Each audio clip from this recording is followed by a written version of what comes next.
Hey guys, I thought it'd be helpful to show you something that we like to do in post to help maximize the Anamorfake effect and give it a little bit more of an authentic look. Whether you're using the front filter, the rear filter, or if it's modified internally at the iris point. What we do is add just a little bit of barrel distortion in post. I try to get things in camera as much as possible, but I think this is just as simple and as easy as adding letterbox crop and just as effective. You can see here it's pretty easy to do in Davinci Resolve, but I think any editing software has this simple capability. I just added a little hint there, and now you can see some examples with it turned on and off. I tried to show some examples here with people in the shots so that you can see that it's not too daunting or weird.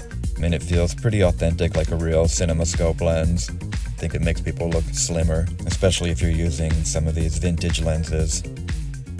I find you have to do that anyways, is stretch the image vertically by like 3 or 4%. I really like this one, what it's doing to the window here, a fall off effect.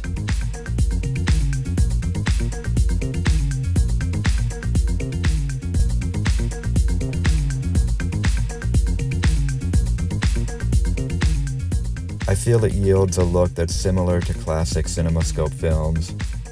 It gives off a similar vibe.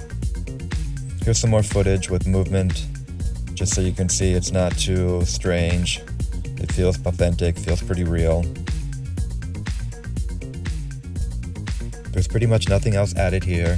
It's just the lens with the filter, crop, and a slight hint of barrel distortion. For the most part, everything was done with a simple Nikon zoom lens, nothing special. In these shots, I tried to show it with movement, also for the same reason, where I don't think it looks or feels weird having this effect applied in post. This works with zoom lenses, wide-angle lenses, telephoto, medium and portrait lenses. When combined with the oval bokeh and anamorphic flares and streaks, it really brings it home just a little more, I think. In some of these shots, I added a little bit of aberrations and softness to the edges that helped a little bit more to drive home that anamorphic look. Anyways, I hope you found this helpful.